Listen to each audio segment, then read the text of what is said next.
एक साहूकार था। उसके 7 पुत्र थे और 1 पुत्री थी। वो सब लोगों का विवाह हो चुका था। एक दिन वो 7 पुत्रों की बहन जो थी वो अपने मायके आई। जब मायके यहाँ पे आई तो सातों भाइयाँ जो थे बहुत खुश हो गए। तो उन्होंने कहा मेरी बहना आ गई है, बहुत खुश हुए। साथ में रोज़ खाना खाते थे सुबह शाम बैठ के। और फिर एक दिन ऐसा हुआ कि करवा चौथ आ गई। तो करवा चौथ में वो व्रत थी। और फिर जब शाम हुआ तो उनको भूख लगी। भूख तो लगी लेकिन था व्रत, वो खाना खा नहीं सकती थी। तो जो उनके भाई हैं, कोई भैंस चराने गया था, तो कोई लकड़ियाँ लेने गया था, कोई तालाब से पानी लाने गया था। तो इसी तरह सब लोग अपने अपने काम में लगे थे। अब जब शाम को सब लोग अपने अपने काम को करके पूरा आए घर, तो कहा माँ बड़ी भूख लगी है, जल्दी से खाना निकालिए। अब सारा खाना निकाल दिया सब थालियों में। फिर अपनी बहन के पास गए, बहन कहाँ है? कहा बहन तो भाभीियों के साथ बैठी हुई है। जब भाभीियों के पास गए तो कह रही चलो बहन खाना खाएं चल के साथ में। तो उन्होंने कहा नहीं मैं नहीं खा सकती खाना आज। तो भाई कहने लगे ऐसा क्या हुआ बहना, आज क्या हमसे कोई गलती हो गई क्या? आप खाना क्यों नहीं खाओगी? तो बहन बोली भैया आज मेरा व्रत है, आज जब तक मैं चंद्रमा को अर्घ नहीं दूंगी तब तक मैं खाना नहीं खाऊंगी। तो बोले भाई बोले अच्छा ये बात है। फिर भाइयों ने सोचा फिर वो सोचे, एक विचार आया उनके मन में। इसलिए वो चले गए बाहर। एक दूर पेड़ ऊंचाई पे था। वो बहुत ही पुराना मोटा पेड़ था, उसकी तनाएं जो थे वो बहुत मोटी मोटी थी। तो वहाँ पे जब गए वो, तो वहाँ पे एक दीपक लेके गए और एक चलनी लेके गए। जो दीपक को रख दिया और चलनी की ओट कर दी उसी पे, उसकी ओट पे कर दी तो वो लाल लाल जैसे दिख रहा था, हल्का चंद्रमा जैसे उगा हुआ है ऐसे नजर आ रहा। तो जब घर आए तो घर के आंगन से कहा बहना वो देखो तुम्हारा चांद उगाया। तो फिर जब बहन ने देखी उन मारे भूख प्यास के, मतलब उनको कुछ नहीं समझ में आया। उन्होंने कहा हाँ हाँ निकल आया, ठीक है हम अर्घ देके अभी खाना खा रहे हैं। फिर दौड़ी दौड़ी गई, कह रही भाभी ओ भाभी देखो तो अर्घ निकल आया, मेरी सातों भाभी जल्दी आओ दौड़ के, देखो तो वो निकल आया चांद, चलो हम लोग अर्घ देते हैं और खाना खाते हैं। भाभियाँ बोली अरे दीदी ये तो मेरा चांद कहाँ, ये तो आपका चांद है, मेरा चांद तो अभी रात में निकलेगा, ये आपका चांद है आप करिए। ये इतना कहा तो वो यहाँ पे दिमाग नहीं लगा पाई कि साथ में पूजा करेंगे, चंद्रमा तो एक ही बार निकलता है। लेकिन वो मारे भूख की व्यग्रता से वो पहले चली गई। फिर वो जब वहाँ पे गई तो गई अर्घ दिया और भाइयों के साथ खाना खाने बैठ गई। जब पहला कौर खाया तो वो हाथ से छूट गया, तो दूसरा खाया तो वो तो खा लिया, तीसरा खाया उसमें बाल निकल आया। चौथा कौर जैसे ही खाने चली उनके ससुराल से संदेशा आ गया कि बहुरानी जी जल्दी चलिए, आपके जो पति हैं उनकी बहुत ही ज़्यादा हालत ख़राब है, बहुत गंभीर है, आप तुरंत चलिए, अभी मेरे साथ चलिए।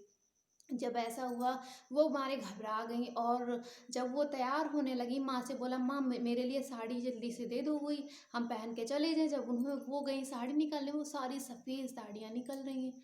और अब शगुन होने लगे, जैसे कि वो सिंदूर भरने चली तो सिंदूर उनकी गिर गया, नीचे गिर गया, छूट गया।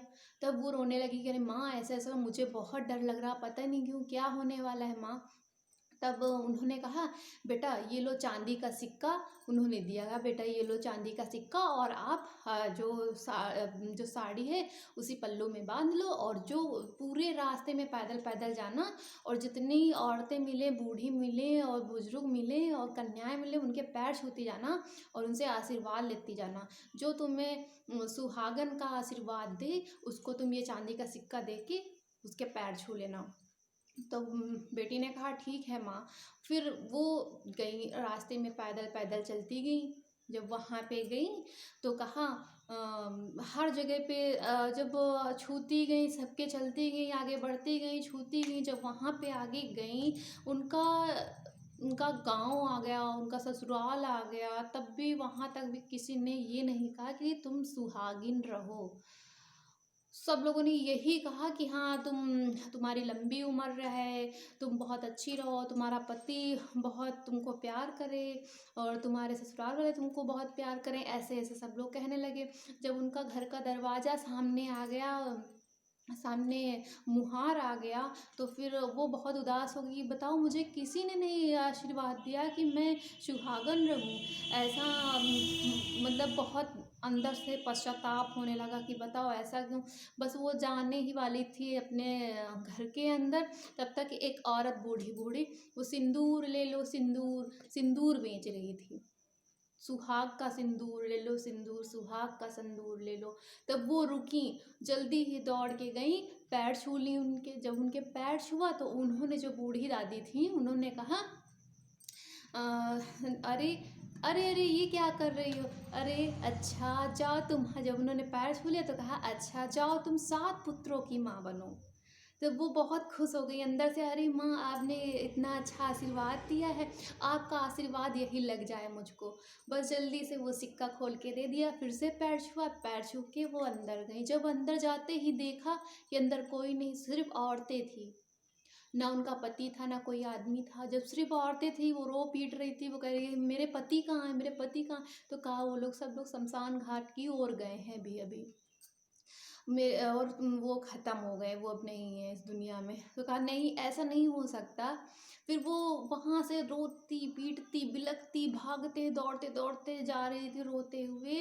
वो कैसे भी वहाँ शमशान घाट में पहुँची और कहा मैं अपने पति को नहीं जलाने दूंगी। बहुत सबसे विरोध करने लगी, मैं अपने पति को नहीं जलाने दूंगी, ये जीवित हैं, इनको हम जीवित करके रहेंगे। और हमें पता है हमने व्रत में कुछ वो किया है, इसमें कुछ मेरे से कमियां हो गई थी, गलती हो गई थी, इसके वजह से ऐसा हुआ है। मेरे पति जीवित हो जाएंगे, मैं करवा माँ को मनाऊंगी और उनसे प्रार्थना करूंगी, मेरे पति अवश्य ही जिंदा हो जाएंगे। सब गांव के लोग कह रहे थे ये पागल है, ये पागल हो गई है, हमको लग रहा है, इसकी बात मत मानिए। तो सासू माँ ने कहा नहीं, एक बार हम ये करके देखते हैं। जब ये कह रही है कि इसने गलती की है, पश्चाताप कर रही है, तो देख लेते हैं। फिर माँ ने वहाँ पे एक कुटिया छवाया। जब वहाँ पे कुटिया छवाया, फिर उसके बाद उन्होंने वहीं पे रहना चालू कर दिया अपने पति को लेकर। अपने पति को लेकर जब वहीं पे वो रहने लगी, तो काफ़ी दिन हो गए, रहते रहते इसी तरह साल बीतने लगा। और इसी तरह अपने पति की खूब सेवा करती थी, बहुत सेवा करती थी, और उन्हीं के चरणों में सर रख के अपना रोया करती थी और प्रार्थना किया करती थी, हे माँ आप मेरे पति के प्राण वापस कर दो। आप मुझ पर नाराज़ थे, आप हम पे कृपा बनाए रखो माँ, कृपा बनाओ मुझ पे। मेरे जो संकट आया है ये मेरे ही कारण आया है, लेकिन मुझ पर हो, मेरे पति को वापस दे दो माँ, जीवित कर दो माँ, कृपा करो माँ, कृपा करो। इस तरह कहने लगी और रोती बिलखती थी बहुत। फिर ऐसा रोज रोज का बिलखना, रोज रोज का रोना। फिर वो सब देख के छोटी करवा माता वहाँ पे प्रकट हुई। तब कहा तुम क्यों रो रही हो ऐसे, चरण पकड़ के अपने पति के। फिर उन्होंने उधर देखा, कहा अरे माँ आप आ गई हो। माँ जाके तुरंत पैर पकड़ लिया। कहा माँ रोने लगी, माँ सर रख के अपना कहने लगी, माँ मुझे माफ़ कर दो माँ, मेरी गलती थी कि मैंने जल्दी खाना खा लिया, मारे भूख की व्यग्रता मेरे इतनी ज़्यादा थी कि मुझको कुछ नहीं दिखाई दिया माँ, मुझे क्षमा करो माँ, मुझे क्षमा करो, लेकिन मेरे पति के प्राण को वापस कर दो माँ। तब उन्होंने कहा कि जब करवा माता ने कहा अरे ओ मूर्ख उठ, मैं नहीं नाराज़ हूँ तुझसे, तुझसे तो बड़ी माता नाराज़ हैं। तब उन्होंने कहा अच्छा माँ, ये माता कहाँ मिलेंगी, ये माता कैसे क्या होगा आप बताइए। तो उन्होंने कहा इसी तरह तू जैसे प्रार्थना कर रही थी मैं आई, इसी तरह तू प्रार्थना कर, वो शीघ्र ही तेरे पास आएंगी, वो इतनी कठोर दिल की नहीं है। तो फिर इसी तरह प्रार्थना करती रही। सब जब बड़ी करवा चौथ आई तो वहाँ पे इसी तरह रोज़ का रोना बिलखना देखा। फिर करवा माता प्रकट हुई। वहाँ पे जब प्रकट हुई करवा माता तो फिर कहने लगी अरे अरे ओ अबला, अरे ओ भुखारनी, तू क्यों रो रही है इतना ज़्यादा, तेरे तो बहुत सारी भूख लगती है, अब नहीं भूख लगती। क्यों नहीं लगती? अब नहीं तुझे इतना व्याग्रता नहीं आ रही है तेरे?